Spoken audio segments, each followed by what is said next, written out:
Liverpool, 2019 Champions League winners. World-class players, top coach, mega fan base. Every team in the world fears the Reds right now. Liverpool themselves aren't scared of anyone. Except maybe Crystal Palace, Liverpool's bogey team. Feel free to laugh at me. Go on, laugh. Get it all out. But why do clubs even have bogey teams? The bogey team is a team that impacts the psychology of another team. Basically, that bogey team creates a detriment of performance in the other team. They fall into a low performance mindset, and so subsequently don't perform as well as they should. Inter Milan are afraid of Schalke. But Valencia fear Inter themselves. Gladbach are really scared of RB Leipzig. And after River Plate's last-minute defeat in the 2019 Copa Libertadores final, they'll be having bad dreams about Rio-based club Flamengo forever. Desde la era Simeone, jugaron 6 finales el Atlético Madrid contra Real Madrid. Es su rival a temer. 2 de las finales más importantes, la de Lisboa y la Milán, la perdieron en el último minuto. Okay, this Atletico Madrid fan is scared of facing Real. But wait, Real Madrid is a giant of European football. Everyone's at least a little scared of them. A true bogey team is one that really should be beatable, but somehow manages to keep tripping up your team. Help! Help! I'm out! Save me! I would say one thing. In order to be a bogey team, you have to be a not very good team. Nobody says that Liverpool is the bogey team of anybody.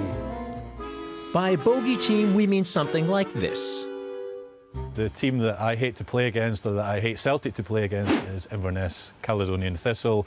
And when we play them, I have to look between my fingers because they always put us out of the cups. It's true. Minnows, Inverness, Caledonian Thistle have knocked the mighty Celtic out of the Scottish Cup 3 times. We always seem to lose to them. They've got this player, they've got that player, they set up in this way, they go about it in this style. Those are the kind of thoughts that fuel those feelings of insecurity, that the opposition is superior, that they're a better team, even if, logically, they're not. Maybe even if they play in a division below. Often, teams who have suffered a negative result fear taking the same punishment again the next time around. And that brings us back to Crystal Palace, who have made Liverpool suffer time and time again. May 2014, Liverpool were on the cusp of winning the title when they traveled to London to play Palace, whose stadium is known for its unique atmosphere. Well, this place is rocking. Get inside there, you're going to feel it. Oh, Liverpool felt it, and boy, did it hurt. Second last game of the season, 3-0 up after 54 minutes, and then 3-3 against Crystal Palace at the end of 90. Crystal Palace have a very good record against the bigger teams and ruining their title chances. End of the dream. Thanks, mate. You're welcome. In the last 11 minutes, Liverpool conceded 3 goals, shattering their hopes of a first league title since 1990. It was the origin of Palace's status as Liverpool's bogey team. When a team goes into a game and has certain expectations, that influences the narrative, then what you can pretty strongly hypothesize is that we're going to have a bunch of players who are focusing on the fact that we haven't won. They're going to be creating a bunch of inner pictures related to losing. And so it proved. In May 2015, Palace traveled to Liverpool and ruined another special moment, the legendary Steven Gerrard's last home match. After 26 years at the club and over 700 professional games, Gerrard lost his last game in front of the home crowd at Anfield. You ruined the bloody party. Yes. A group of players constantly focus on and think about this team as a bogey team. When that narrative starts to snowball, it becomes almost like a belief across the organisation, a collective mental model. In November that year, Jurgen Klopp got his first dose of Crystal Palace. They inflicted his first defeat as Liverpool coach. Home game, Anfield, Crystal Palace again. Speak to the hand. Of course, Liverpool have also won plenty of games against Palace, but it's always a close affair. The psychological barriers are clear to see. It's like Voldemort against his most feared opponent, Harry Potter. Or Mike Tyson, who could never beat Evander Holyfield. Or Tom, who can just never get the better of Jerry. And Captain Ahab against the white whale Moby Dick. Gestern mir, FC Bayern. Aber gegen Gladbach, da wird es schon ziemlich oft ziemlich eng. Da müssen wir uns schon ganz schön anstrengen. That's right, in the Bundesliga, Bayern have a problem with Gladbach. And it's based on statistics. In the 70s, Gladbach and Bayern both won multiple German titles. While Bayern's success continued, the Fohls haven't won the league since 1977. But if they couldn't beat Bayern's equals, they could at least become their bogey team. Since the summer of 2014, no Bundesliga side has won as many points against Germany's most successful club. And they've scored more goals against Bayern than any other team in the league. The collective have conversations. The conversations happen in the corridors, they happen in the changing room. It happens across the organisation, that conversation. And we as human beings are constantly judging. We're constantly judging who we're up against, what's happened in the past, what's happening now. Whatever the reason, almost every club has a bogey team. Boca Juniors fear Club Atlético Tucumán. Dortmund quake at the prospect of playing Hamburg. Atletico Madrid give Barcelona nightmares. And the great Real Madrid fear Bayern. Es gibt schon einen Gegner, den wir Köln überhaupt nicht leiden können, und das ist Augsburg. Fortuna Düsseldorf sieht gegen Paderborn immer sauschlecht aus. Ausgerechnet Paderborn, egal ob in Liga 3, 2 oder 1, wir verlieren immer. I'm an Arsenal fan and I hate it when we play Manchester United at Old Trafford. We haven't won there since 2006 and I don't think I'll ever see us win there again.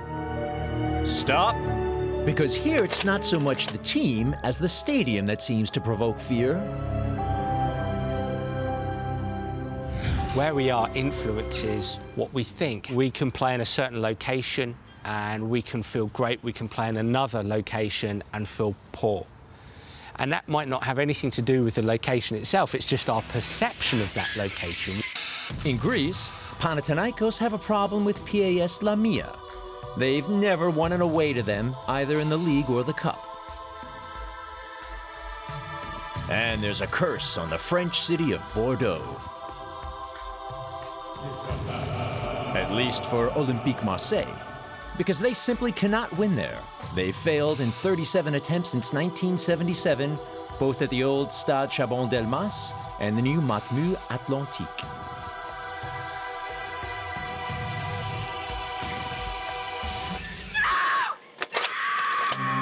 Sometimes even whole nations live in fear of certain opponents. Ireland have never won a competitive game against Sweden. Ivory Coast have a serious problem with Cup of Nations nemesis Egypt. Argentina have lost 2 World Cup finals against Germany. And England also fear Germany, especially when it goes to penalties. But Germany themselves have a bogey team, Italy. Okay, so they beat them on penalties at Euro 2016, but otherwise they've lost every big game against the Azzurri.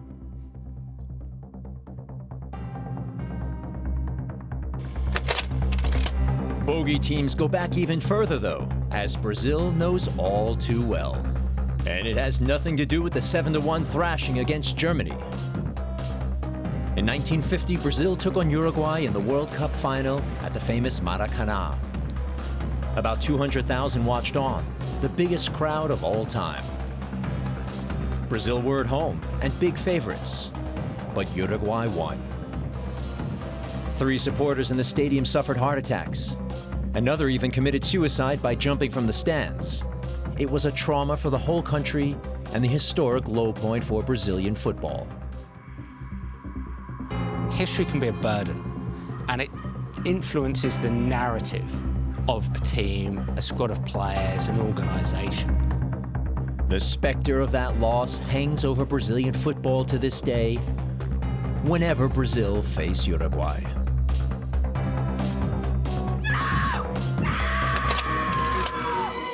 Now we come to personal fears, which again brings us to Liverpool and their current coach, Jurgen Klopp. He's the most feared opponent of Pep Guardiola. Even though Pep has mostly led the stronger team in that time, no coach has beaten him on more occasions than Klopp, for now at least. And Pep's individual fear seems to spread to his players.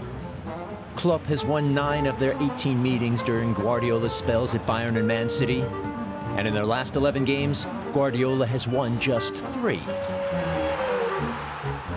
No, come. Jurgen Klopp, please. I'm sorry, this for you. Thank you. Thank you.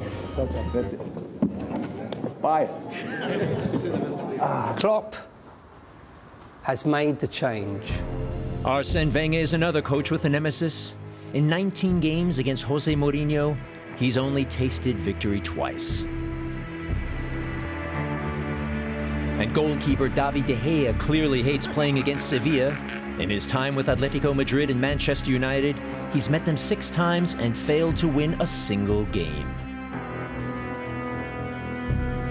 Then there's Edinson Cavani. While playing for Palermo and Napoli, he only managed 3 victories in 11 games against Italian underdog Catania.